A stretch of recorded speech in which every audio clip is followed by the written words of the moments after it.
Hey everyone, I'm Anastasia. This is Anastasia's Hump Day Happenings. Today in Chicago with my friend and colleague, Turchetta Duncan, who is a well-known dental insurance expert. And Teresa, first of all, thank you for joining me on this blustery day here in Chicago. Thanks for having me. I'm glad you made it safe. You know, a lot of us self-employed especially, we've got a lot of questions. I don't have the answers to those regarding dental insurance. So Teresa's here today to basically outline, especially for self-employed individuals, entrepreneurs, how does dental insurance work?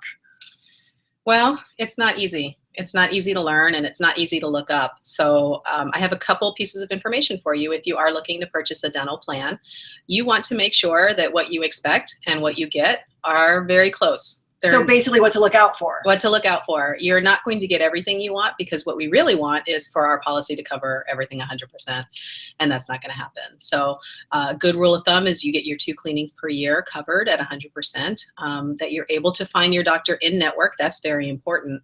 If that is important to you, that you go to an in-network dentist to save money, you want to make sure you look at the list ahead of time before you purchase to make sure that your doctor is on that list. Now, you also want to make sure that there aren't any weight limitations, any frequency limitations, or any wait periods. That's where we run into trouble. Oh, now, Is that where there's alternatives that people can look for? Because what if they don't know and they say, well, I don't have time to look at this list, and I'm not sure if I live close enough. What other alternatives can someone look for? Well, if you say you have a dentist down the street that you really like, and you've kind of been circling them, you've seen their sign, you've seen their marketing, and you want to talk to them, call the office and see if they have an in-house dental plan. Many offices do nowadays, because they realize that it's 61% of the population, according to the NADP, that actually has dental benefits. Well, that's 39% of the population that doesn't. Mm-hmm. So many dental offices have picked up on that. And so they sometimes will offer an in-house dental plan where you pay a certain amount, consider that the premium, and you get to go to their office, and you'll get, a lot of times you'll get your cleanings and your x-rays for free included in that. And then you get a discount on any other work. So I would love it if you went to go to an office that has an in-house dental plan, because you're going to get to know that office. They're going to take care of you.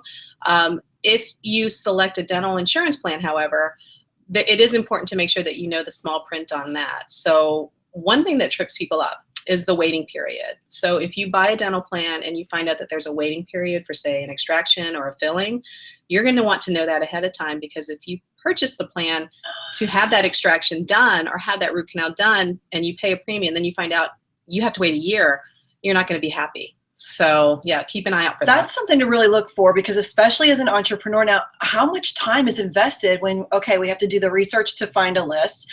Then you have to do the research to find out about a waiting period. Who teaches us? Are we supposed to teach ourselves? Well, you know, the insurance companies actually, I have to give them a lot of credit on this. They have a lot of good FAQs on their site, you know, what is covered and what is not. So it's up to us as small business owners, as self-employed people, to read that fine print. I mean, that's what we expect our clients to do. So I'm asking you to read that fine print as well.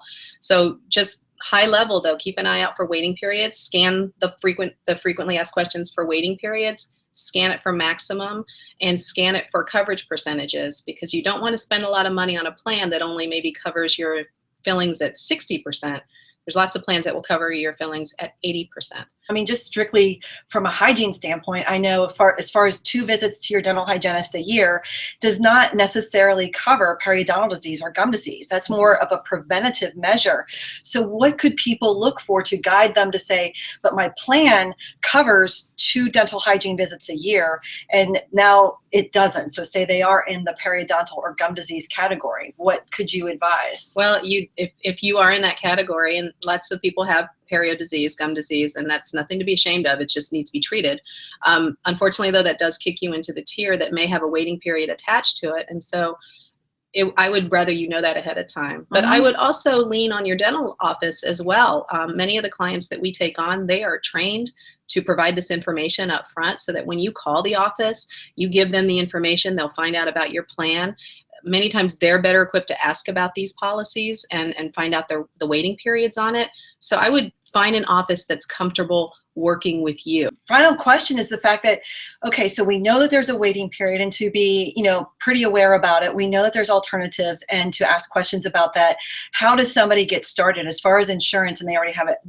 Where are some resources that someone can go to look? Well, if you're self-employed, you're probably buying a medical plan off of the Affordable Care Act, the exchange. So go to your local, your state exchange, do a search for your plan, and they will give you a list of dental insurance plans to look at. So again, it has to do with due diligence.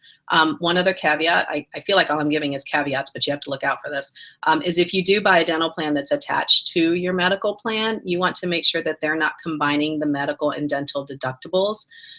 For example, we're used to maybe a $50 or $100 deductible for dental.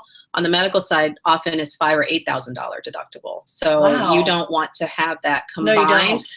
And most of them are not like that. So don't get afraid. But I just don't want you to be that 1%. Not every plan is going to work for you. So I thank you. How can we find more information? You can visit my website at www.odysseymgmt.com. Odyssey Management is my company. Find me on Facebook and Twitter. And if you have any questions, let us know. We're here to help. And also, the Google is your friend. So I just want you to not be afraid of Googling all of the different aspects of dental insurance. I hope this has been very helpful for you.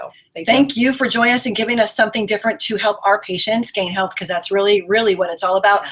Please share this, comment down here with your friends. We look forward to hearing it and giving you some valued feedback to make a difference in your life. Till next Wednesday, take what you learn and make a difference with it.